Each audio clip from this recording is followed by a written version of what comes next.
Hello everyone, welcome back to my channel. तो आज के इस वीडियो में हम चैप्टर 6 के क्वेश्चन आंसर्स डिस्कस करने वाले हैं। क्वेश्चन नंबर 1 to 16 इस वीडियो में हम देखेंगे एंड आई ट्राई कि आपको सारे के सारे क्वेश्चन आंसर्स समझ में आए विदाउट एनी फॉल्ट। एंड किसी भी क्वेश्चन में आपको कोई दिक्कत हो तो आप नीचे कमेंट सेक्शन में मुझे कमेंट कर सकते हैं।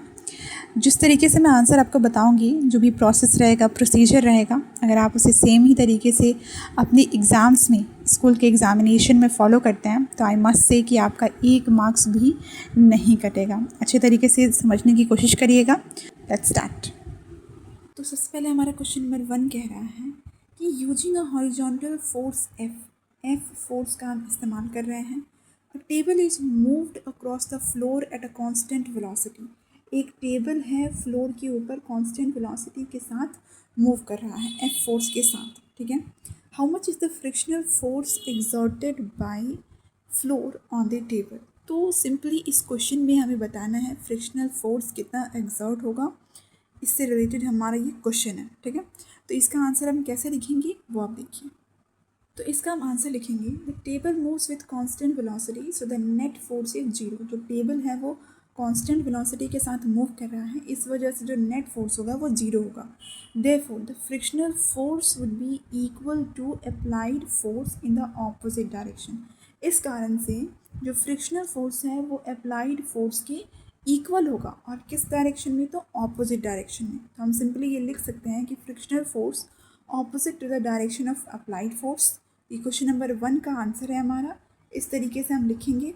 अब क्वेश्चन नंबर 2 देखते हैं। क्वेश्चन नंबर 2 कह रहा है for a ball moving on a smooth frictional surface. एक बॉल जो कि फ्रिक्शन लेस सर्फेस पे मूव कर रहा है, यानी कि स्मूथ सर्फेस पे एक बॉल जो है वो मूव कर रहा है, ठीक है।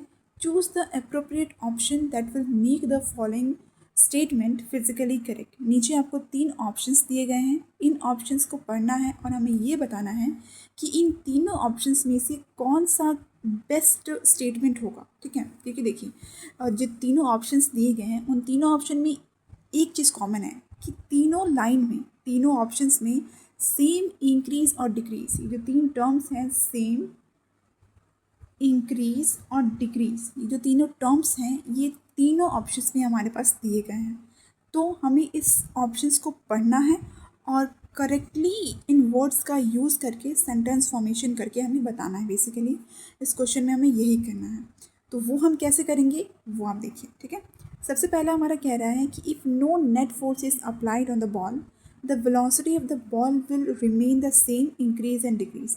अगर हम कोई भी फोर्स नहीं लगाते हैं बॉल के ऊपर तो जो वेलोसिटी है बॉल की वो सेम रहेगी, इंक्रीज करेगी कि डिक्रीज करेगी, ये हमें पहले ऑप्शन में बताना है, ठीक है। ऑप्शन नंबर 2 कह रहा है if a net force is applied on the ball in the direction of its motion.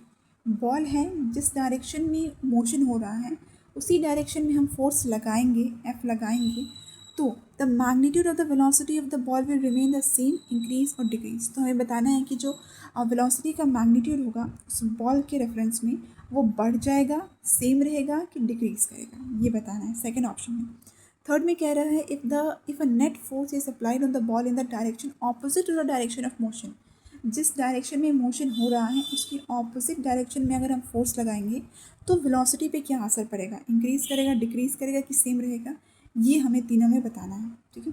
तो सबसे पहले हम तो ये समझ गए कि वेलोसिटी अगर जिस डायरेक्शन में है, ये तो थोड़ा हम सेंस भी लगाएंगे, चैप्टर हमने पढ़ा है तो इस हिसाब से अगर हम थोड़ा सेंस लगाएंगे तो हम ये बता सकते हैं कि जिस डायरेक्शन में हमारा पहला ऑप्शन की मैं बात कर रही हूँ, जिस डायरेक्शन में हमारा मोशन हो रहा है, ठीक है, उस पर अगर हम कोई फोर्स लगाएंगे ही नहीं तो वेलोसिटी तो रिमेन सेम ही रहेगी। मतलब जिस वेलोसिटी के साथ बॉल मूव कर रहा था वो एज इट इज़ ही रहेगा, क्योंकि हम उस पर एक्सटर्नल कोई फोर्स तो लगा नहीं रहे हैं, ठीक है।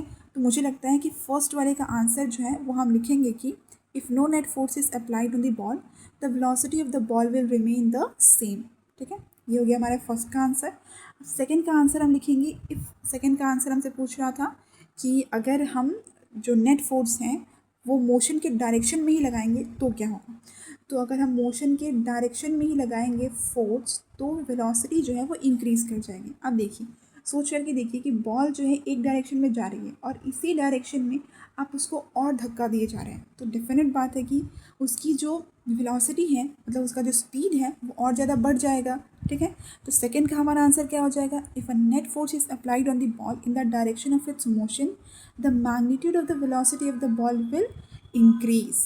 ठीक है, अब थर्ड का आंसर क्या होगा, if a net force is applied on the ball in a direction opposite to the direction of its motion, अगर इस बॉल का मोशन हो रहा है इस डायरेक्शन में और उसकी ऑपोजिट डायरेक्शन में अगर हम फोर्स लगाएंगे, तो ये तो ऑब्वियस सी बात है कि बॉल रुकने का ज़्यादा चांस बनेगा।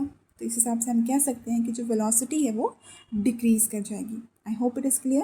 फर्स्ट वाले में हम लिखेंगे कि रिमेन सेम रहेगा, सेकेंड वाले में हम लिखेंगे कि इंक्रीज़ कर जाएगा वेलोसिटी, और थर्ड वाले में हम लिखेंगे कि डिक्रीज़ कर जाएगा velocity. I hope it is clear. अब क्वेश्चन नंबर 3 देखते हैं। तो क्वेश्चन नंबर 3 हमारा कह रहा है कि two blocks P and Q, दो ब्लॉक है हमारे पास पी और क्यू। ठीक है, on a smooth horizontal surface पे हमारे पास दो ब्लॉक रखे गए हैं पी और क्यू। ठीक है, फिगर 6.36 ए देखना है और फिगर 6.36 बी देखना है। ठीक है, two force of magnitude 4 newton and 5 newton are acting in opposite direction on block P. Block P पे अगर आप फिगर देख रहे हैं तो 5 न्यूटन का फोर्स एक तरफ से लग रहा है और 4 न्यूटन का फोर्स जो है वो दूसरी तरफ से लग रहा है। किस ब्लॉक पे, तो ब्लॉक पी पे ऑपोजिट डायरेक्शन में, मतलब दो फोर्स लग रहे हैं, दोनों ऑपोजिट डायरेक्शन से लग रहे हैं। ठीक है, while block Q is moving with constant velocity, लेकिन वहीं जो ब्लॉक क्यू है वो कांस्टेंट वेलोसिटी के साथ मूव कर रहा है। तो क्वेश्चन हमसे क्या पूछ रहा है, which of the following statement is correct. अब नीचे हमारे पास 4 ऑप्शंस दिए गए हैं, इन ऑप्शंस में से हमें करेक्ट बताना है कि कौन सा स्टेटमेंट जो है वो सही होगा।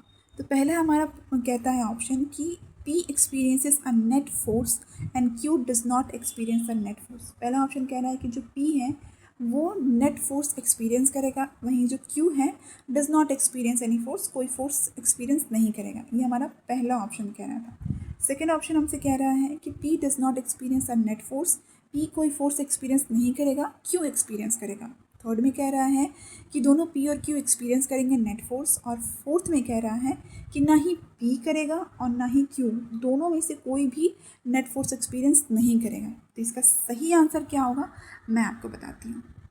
तो यहाँ देखिए, अगर हम P की बात कर रहे हैं आंसर कैसे लिखेंगे हम, तो P पे 5 न्यूटन का फोर्स लग रहा है राइट साइड की तरफ से और 4 न्यूटन का फोर्स लग रहा है लेफ्ट साइड की तरफ से। ठीक है, तो नेट फोर्स हमारा कितना हो जाएगा, 5 - 4 इज इक्वल्स टू 1।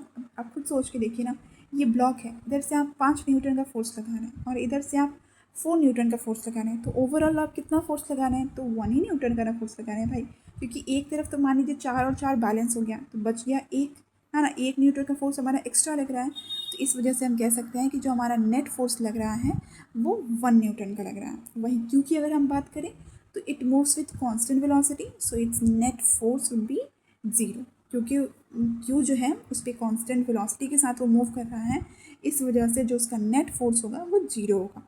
तो ये हम कह सकते हैं कि P जो है वो नेट फोर्स एक्सपीरियंस कर रहा है, वहीं Q जो है वो नेट फोर्स एक्सपीरियंस नहीं कर रहा है। इस हिसाब से हमारा क्वेश्चन नंबर 3 का करेक्ट ऑप्शन होगा 1।